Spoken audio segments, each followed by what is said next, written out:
Welcome to Darshan. Today, we're diving into the surprisingly rigorous rules of debate from classical India.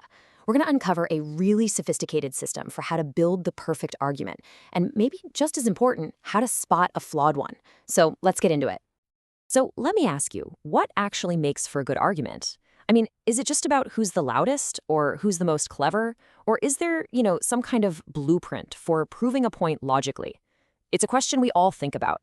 And it turns out that long before modern logic textbooks, thinkers in India were crafting these incredibly detailed systems to answer it. And we're going to zero in on a pretty specific period between the 3rd century BC and the 2nd century AD. Our guide for all this is the work of scholar A.K. Warder, who analyzed these key ancient texts, including, and you might find this surprising, a famous medical work called the Karaka Samhita. Yeah, turns out it's also a foundational text for logic. Who knew? All right, here's our game plan. First, we're going to look at the different goals of a debate, because they're not all the same. Then, we'll dissect the anatomy of a perfect proof. After that, we'll explore all the ways an argument can go wrong. We'll also touch on the foundations of knowledge that this whole system rests on, and finally, we'll trace how these ideas evolved over time. So let's start with the why. Because in classical India, not all debates were created equal. The very first thing you had to figure out was the objective. Were you there to actually find the truth? Were you there just to win? Or were you just there to tear down the other person's entire argument? The Karaka Samhita actually breaks it all down into 3 different types of debate. First up, you have Vada. This is the good faith constructive discussion. It's all about finding the truth, guided strictly by logic, and it was often held between, say, a teacher and a student trying to get to a better understanding. Then you've got Jelpa. This is the competitive mode. The goal here is simple. Defeat your opponent. Logic can kind of take a backseat to winning, and debaters might use anything from satire to psychological attacks. And finally, there's Vitanda. This is the purely destructive, troll mindset. The only goal here is to demolish the other side's position without even bothering to offer one of your own. And you got to understand, these weren't just casual arguments over dinner. No, these were formal events, often with a neutral chairman and a whole assembly watching. Karaka even advised debaters to first size up the room. Is the audience on your side? Are they hostile or are they neutral? Before you even start talking, the context was just as important as the content itself. Okay, so now let's get into the core of their logical system. If you were in a constructive Vada debate, the truth-seeking kind, you had to follow this very specific 5-step structure for your argument. It was known as the stapana, which basically means the establishing. And this is the blueprint. It's really elegant. A perfect proof had 5 essential parts. You start with the pratijna. That's your thesis, the statement you want to prove. Then comes the hetu, which is your reason. Next, and this is absolutely key, is the drishtanta, an example that everyone in the room can agree on. The 4th step is the upanaya, where you apply that accepted example to your specific case. And finally, you have the nigamana, the conclusion, where you restate your now proven thesis. Let's see how this actually works. Say your thesis, your pratijna, is man is permanent. Okay, your reason, your hetu, because of not being created. Now, for that crucial, universally accepted example, the drishtanta, space is uncreated and it is permanent. Everyone would nod along to that. Now you apply it. And just as space is uncreated, so also is man. The logical conclusion just falls right into place. Therefore, man is permanent. See how every piece just clicks together perfectly? It's a rock-solid structure. Of course, building a perfect argument is one thing. But these thinkers were just as obsessed with how arguments fall apart. So they basically created a detailed field guide to all the logical errors and fallacies you could possibly make. They identified 2 main categories of errors.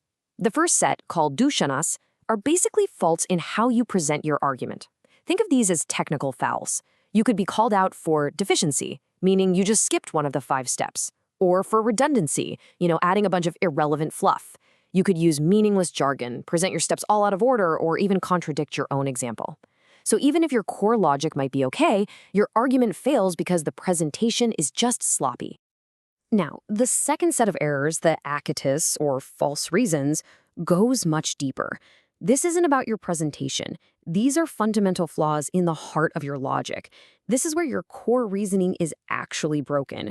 For instance, you might be begging the question, where your reason is just as unproven as your main statement. Or your reason might be way too broad to prove anything. Or, and this is a big one, your example isn't actually a universally known fact. In these cases, the argument fails because the idea itself is just broken. Let's dig into begging the question, or prakarana sama, for a sec. The whole problem here is that it creates a totally circular argument. You're trying to prove X by using Y as your reason, but Y itself needs to be proven. Your entire proof is resting on an assumption that hasn't been established, which means the whole logical structure is basically built on thin air.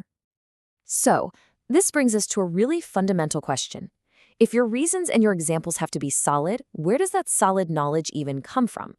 This is where these rules for debate connect to a much broader theory of knowledge, one that determined what could even count as valid evidence in the first place.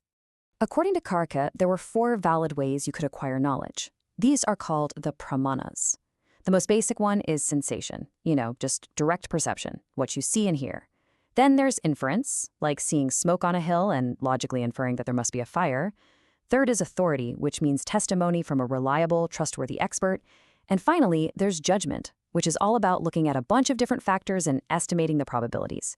So, to make a valid point in a debate, your evidence had to come from one of these 4 accepted sources.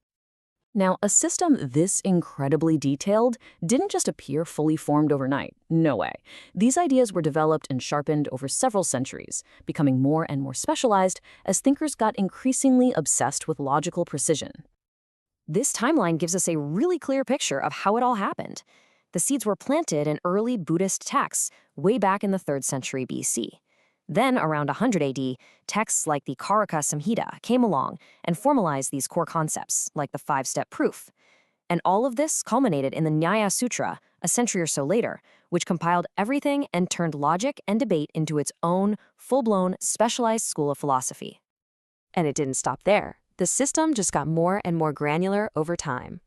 Later, Nyaya texts expanded the rulebook, cataloging 24 different types of sophistical refutations, which are these really clever but totally fallacious counter-arguments, and 22 specific defeat situations. That's right, a detailed checklist for the chairman to look at to officially declare a loser in a debate.